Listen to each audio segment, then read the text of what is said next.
Good afternoon, Indiana.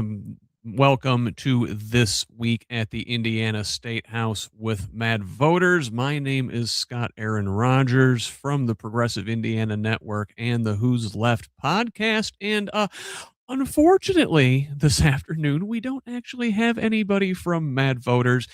Director of Advocacy, Katie Rector, was supposed to be here with me this afternoon. She has come down ill. Hope she feels better soon. So send good thoughts her way that she gets better quickly. Her backup is also in an event this afternoon. So just me, we're going to have a abbreviated episode. I did want to just give everybody an update on where we're at, some of the bills we've been tracking over the course of this session. Now, there is only a week to go, and we're going to get into that a little bit. First, let me tell you about MADVoters. For those of you who are not familiar, an indispensable organization without whom I could not do my work. They track legislation going on in the Indiana State House, among very many other things. But right now, during the session, that is what they're up to, letting us know what is going on, which bills are moving through, which bills are being struck down, where they stand in their committee. Are they in the House? Are they in the Senate? Who do you need to talk to if you support a bill? If you don't support a bill, how to get a hold of your legislators. Great website, very informative. MADVoters is a nonprofit, Indiana-based, focused on empowering civic engagement and progressive policies through state-level education, outreach, and advocacy. It is local. It is volunteer-powered. They're not part of a national organization and not part of any political party. Now, like I said, their fantastic website is very well done, very good. Great graphic design people, by the way. Great infographics. But what we're going to be focusing on mostly today is their bill tracker. Now, this tool allows you to follow along with all the bills that they're tracking, view upcoming actions, see where each bill stands, and review simplified bill explanations. And like I said, gives you all the information you need to contact your legislators in one easy tool. There's a great, easy, mobile-friendly view, as well as a deep dive spreadsheet for those of you who really like to get into the weeds. Now, this has been a shortened session at the Indiana State House this year. Like I said, we're coming up on only a week to go. As is, this is not a budget year, so it was a shortened session. And then we had the redistricting push in December, which ate a couple weeks out of the session there as well. So our legislators have been on a really compressed timeline, moving things through really fast. All the folks at MADVoters have been doing incredible work tracking everything. So let's look at where we are in the legislative process. Like I said a couple times already, we've only got a week to go. So everything that originated in the House that is still alive has since crossed over and passed into the Senate, where things are being heard in committee. Then they receive a full vote in that chamber. Likewise, vice versa, the other bills that have originated in the Senate, anything that's still alive has since crossed over and is being debated in the House. Got assigned to a committee. Did it make it out of committee? We'll find out. Then it gets a full hearing, and anytime amendments are made, then it goes back to the original chamber for something called concurrence. We'll talk about that a little bit later on in the show. So, like I said, it's going to be an abbreviated one this week. Just me, none of our fun banter. So let's look at where we are in the process now. This past Thursday was the committee hearing deadline. So anything that did not make it out of its committee is now dead. And keep in mind, language from dead bills can be resurrected as amendments later on. This is like zombie language. Katie and I and some of the other advocates with Mad Voters have talked about this over the course of the year. This is the way things can sneak back up. So you got to keep an eye on some of these bills that have been defeated. That language can reappear elsewhere. This is a trick that the Republican legislators like to use. So let's look at some of the things that did not get past their committee in their second house this past week. Now, one bill that Mad Voters supported was a decent bill, this House Bill 1335, which was meant to increase accountability for nonprofit hospitals and patient awareness of financial assistance programs. It would have required these nonprofit hospitals to provide community benefits that exceed the value of their tax exemptions and mandate, like we said, that the hospitals proactively inform patients about financial assistance and charity programs. This was a decent bill, but it did not pass out of committee. This bill is no longer, it has ceased to be. Bad news there. Another one that was a good bill, had Mad Voters support, originated on the other side of the hall there. This is Senate Bill 85, another healthcare related bill. Now, this one was a bipartisan bill written by Senator Ed Charbonneau from Valparaiso and Indianapolis Democratic Senator Patty Cadora. It would have protected patients from aggressive medical debt collection practices while requiring greater transparency and financial assistance options from hospitals. It would have required hospitals to offer payment plans to eligible individuals and publicize clear information about those options. Again, a very similar bill to the one that originated in the House. Unfortunately, like its counterpart, House Bill 1335, Senate Bill 85 did not pass out of House committee. It is no more. It has ceased to be. Very bad news there. But there is some good news because a couple of bad bills failed to get out of committee this week. And these were a couple really high priority, high alert bills that had potential very negative consequences had they passed. These were ones we have talked about in this series many times over the weeks of this session. Let's look at Senate Bill 182. This bill essentially would have erased trans and non-binary Hoosiers through legal means. It would have established sex and gender as synonyms throughout the Indiana Code, defining them solely by biological characteristics, chromosomes and anatomy present at birth. It would have prohibited changes on gender on birth certificates. It would have required prisons and schools to segregate bathrooms and locker rooms, despite trans and non binary individuals being far more likely to be victims than perpetrators. And so, fortunately, this was a very high priority bill. We did not want to see this thing pass, and it did not make it out of committee this week. So, that is a win. Now, I do have to say this is something that popped up not this week, but the week before.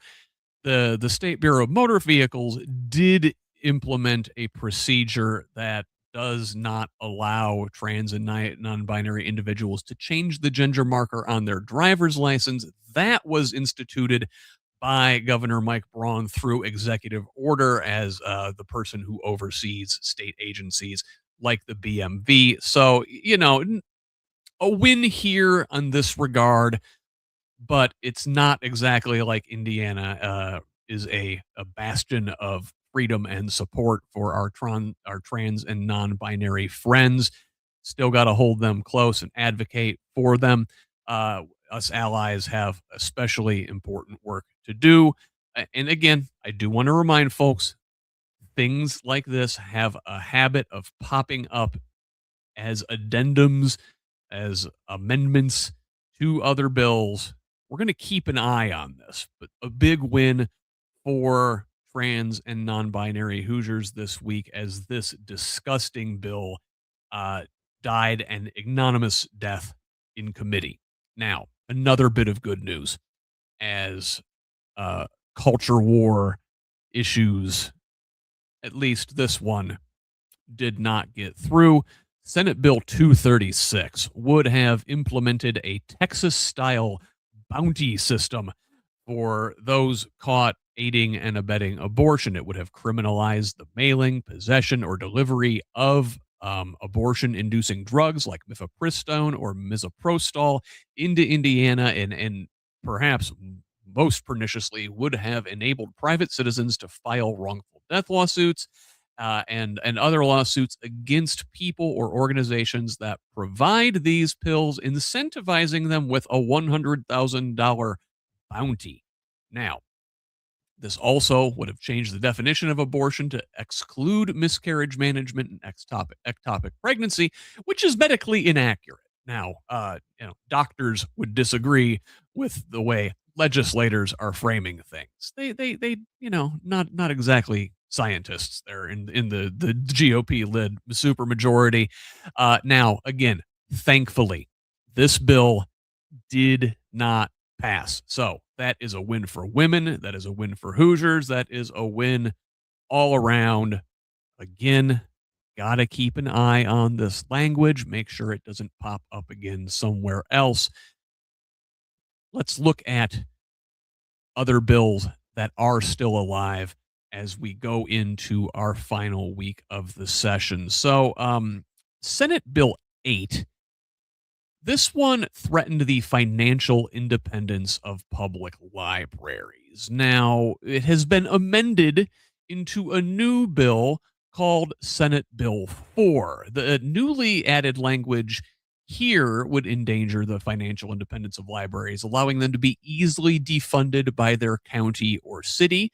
Senate Bill 4 now includes language that could turn the final budget approval for public libraries over to the local government and subject them to binding review. This would fundamentally destabilize public libraries. Like schools, libraries have been a target of far right culture warriors. If you recall, Micah Beckwith sort of made his bones attacking Hamilton County public libraries. Making these bogus accusations about librarians carrying pornography and allowing children access to it. What they call pornography, the rest of us call any book that mentions a queer person. So, again, using the law, using definitions that they make up to call one thing a thing that it is not. Now, this bill that which does threaten to destabilize public libraries is still alive. This one is scheduled for Monday to be heard in the House. If you go to madvoters.org and you type in your zip code, it will tell you exactly who your state rep is, so you know who to call and tell them you do not want to see them pass Senate Bill 4 now. Senate Bill 4. Let's move to a bill that originated in the House.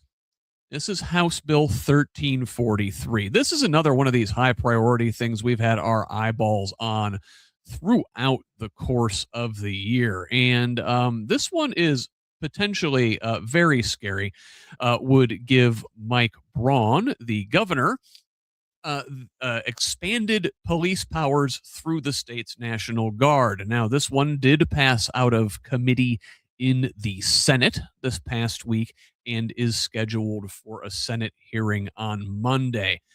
This bill would allow the National Guard's leader, the adjutant general, to establish a quote, military police force of members who can make arrests, conduct searches and seizures, and carry firearms and exercise other police powers. Now, the governor would be able to order this force to active duty, deploy them anywhere in the state in case of war or disaster, or perhaps most suspiciously, quote, at any other time the governor considers necessary.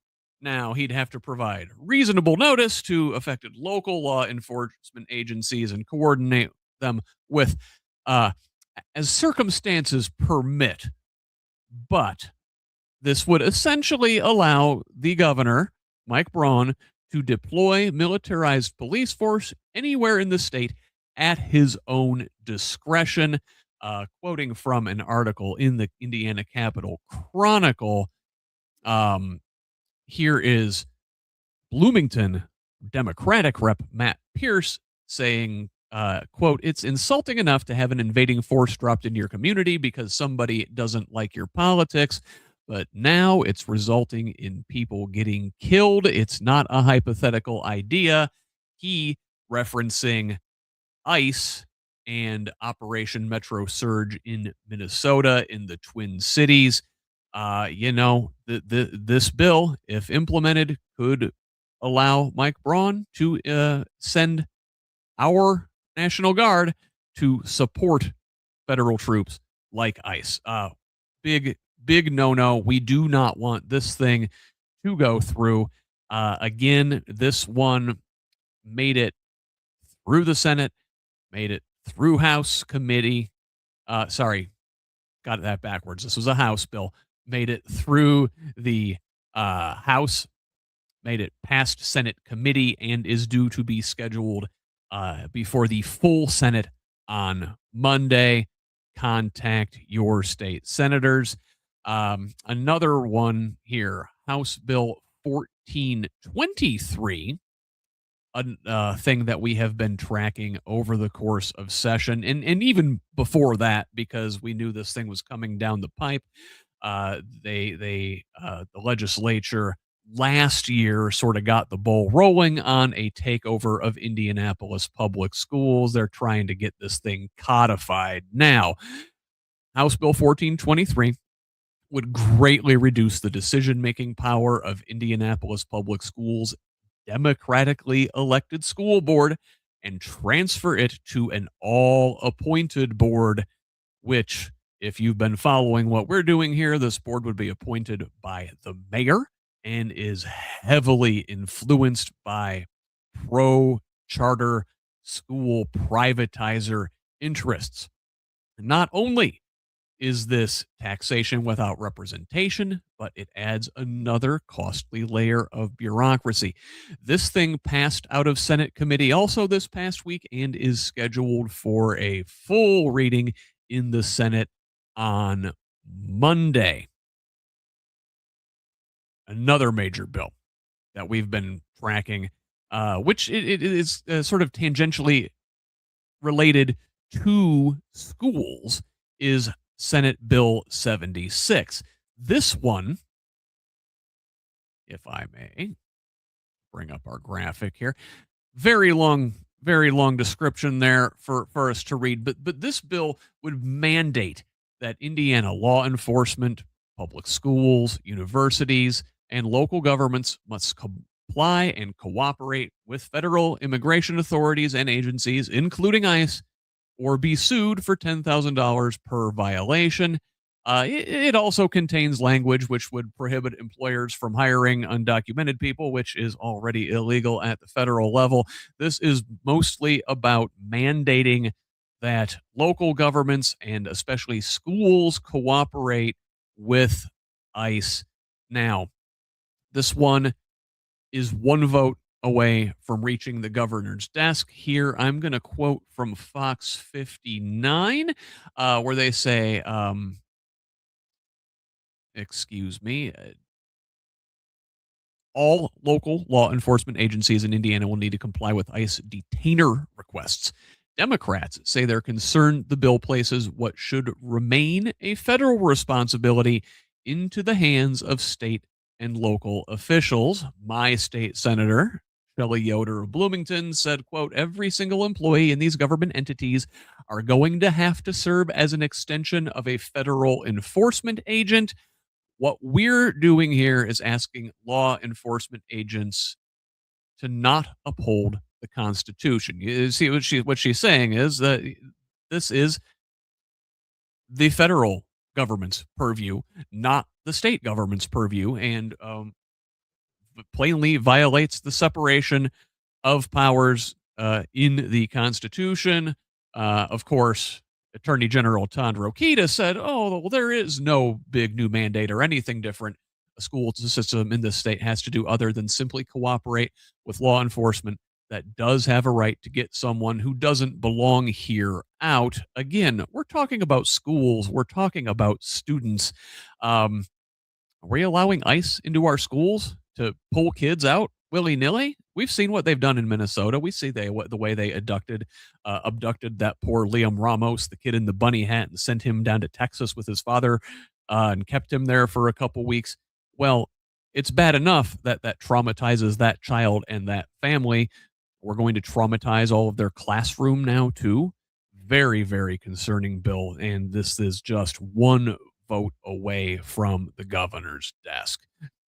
Now, staying on bills that originated in the Senate and have now passed on to the House, let's look at Senate Bill 1. This was the Senate's priority bill. In fact, it was the state Senate's only priority bill. And this leans into the myth of waste, fraud, and abuse, which as you know, was the excuse in many ways that the feds used to crack down on Minnesota. Indiana does not have a fraud problem with state services, but alas, and now I'm quoting from the Chicago Tribune, who had a good write up on this thing this past week. Senate Bill 1, authored by State Senator Chris Garton of Charlestown, one of the true ghouls in the state government, was filed to prevent fraud and contain state spending on welfare programs because, quote, Americans are outraged by the billions of dollars of welfare fraud in our nation, and the Minnesota scandal, LOL, is Exhibit A. This is according to Garton's press release, with some comments in there added by me. Now, Minnesota, reading again from the Tribune, has been under the spotlight for years for medical fraud or Medicaid fraud, including a massive $300 million pandemic fraud case involving the nonprofit Feeding Our Future. Prosecutors said it was the country's largest COVID related fraud scam and that defendants exploited a state run, federally funded program intended to provide food for children. Now, listen, this was already being taken care of and prosecuted in 2022 during the Biden administration. 47 people were charged. The number of defendants has grown to 78 throughout the ongoing investigation. So far, 57 have been convicted, either because they pleaded guilty or lost at trial. We should note that as even though this case was used to crack down on Minnesota and to surge a bunch of federal troops there on the premise of, going after Somalis, the ringleader of this fraud was a white woman. Now, back to Indiana, Garton said the purpose of this bill is to close loopholes within Medicaid and Supplemental Nutrition Assistance Program, as well as complying with federal requirements under Trump's big stupid budget bill that passed over the summer last year. What really would go on is this would impose harsh administrative burdens on the recipients and will expand the harms of the big so-called beautiful bill. It will cost the state money and cover fewer people's health care and food access, especially for those who are pursuing an education, low-income parents, and seniors and immigrants. And this travesty of a bill is scheduled for a vote in the House on Monday. Now, another one. This one, sneaky, breaking news this week. House Bill 1359. Now, what they've done here is amended. This bill had crossed over, made it out of the House, gone through the Senate, and gone into the Senate Elections Committee. And while there, it was amended to cut early voting from 28 days to just 16 days.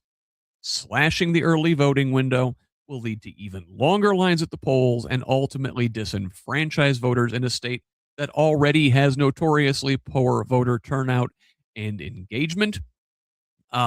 Additionally, the primary is only a couple months away. These changes would disrupt the May primaries, and overburden our county clerks who will have to make these last minute administrative adjustments. Because this was slipped in as an amendment in a Senate committee after having passed out of the House, there was never an opportunity for public comment. Now, Senator Mike Gaskill, a member of said committee, said that they had heard a similar bill last year, so people had a chance then to testify. Um, Again, this is a completely separate session. The public deserved to have a say in massive policy changes like this one. Sneaking it in after that opportunity is an affront to democracy and the will of the voters.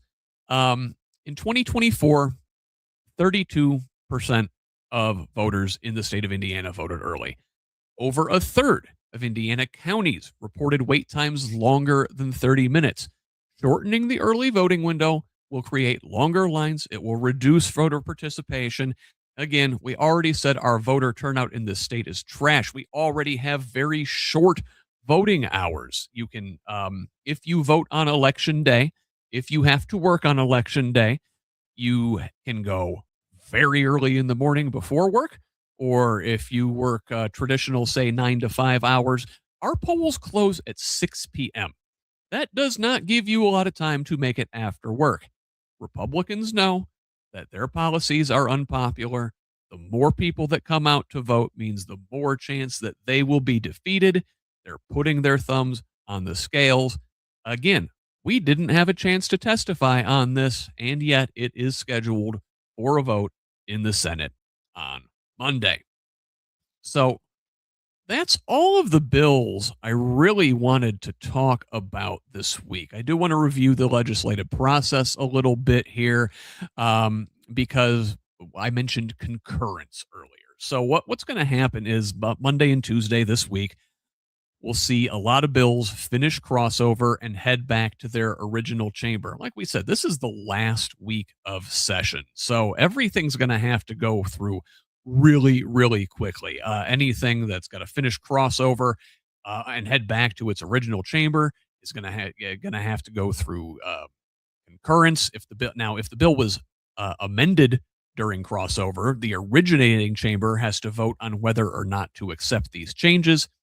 This is the concurrence process. If no changes were made, the bill skips this step. It is eligible to be signed by the governor. The projected deadline is this coming Friday, February 27th. Now, if the original chamber does not agree to the changes presented by the opposite chamber, a special process begins, a conference committee. This is a small group that is formed to adjust the bill into a version that is acceptable for both chambers, sort of reconciling the changes and amendments that were made in the two chambers. Now, these conference committees have a lot of power in shaping legislation. They differ from regular committees in that they are initially made up of 4 voting members, 2 representatives, and 2 senators, 1 Democrat and 1 Republican from each chamber. Now, the bill author usually serves as the chairperson on this conference committee. Well, they have a lot of power. They can remove committee members and appoint their choice regardless of party. So what happens here is this often leads to conference committees that are made up of 4 Republicans in the end with no Democratic representation. These do not include public hearings. So once the conference committee prepares a new version of the bill, it is presented to both chambers for a vote. If they both pass it, then it's eligible to be signed into law by the governor. These committees are a quick process. It's done mostly behind closed doors. They lack transparency. They are easily weaponized by the supermajority to insert unpopular provisions from dead bills into a conference committee bill at the last minute, again, circumventing public comment. So this is a case where that zombie language I was talking about, these dead bills, can come back to life and find its way into these bills at the last minute without an opportunity for the public to comment. So it will be imperative over this last week to keep up on things, know where they're at in the process, and know who to get a hold of.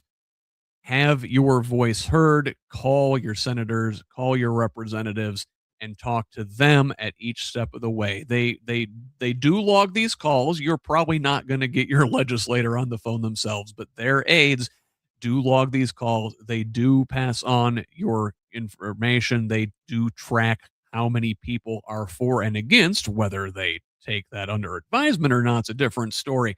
But we do have opportunities to still push for, to advocate good bills, and to tell our representatives that we do not want to see them pass these bad bills again. MADVoters website, that is madvoters.org, is the best place to go for updates, for calls to action, for that information, to find out who your senator or representative is, a direct phone number where you can call them and make your voice heard. Like I said before, this session is even shorter than normal.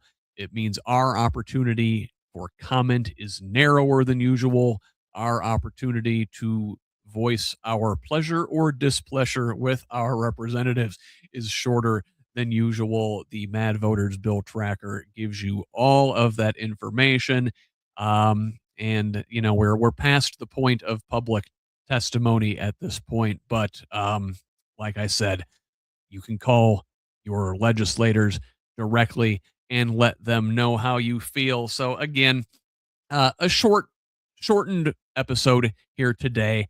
Hopefully Katie will be feeling better and we can talk next week at this point when by all accounts the session should be over and we can fully recap what happened this year in the Indiana State House. But until that time, I'm going to go ahead and sign off. Thank you all for joining me, for paying attention, and thank you for engaging in the democratic process. Until next week, thank you very much. Love each other, Indiana.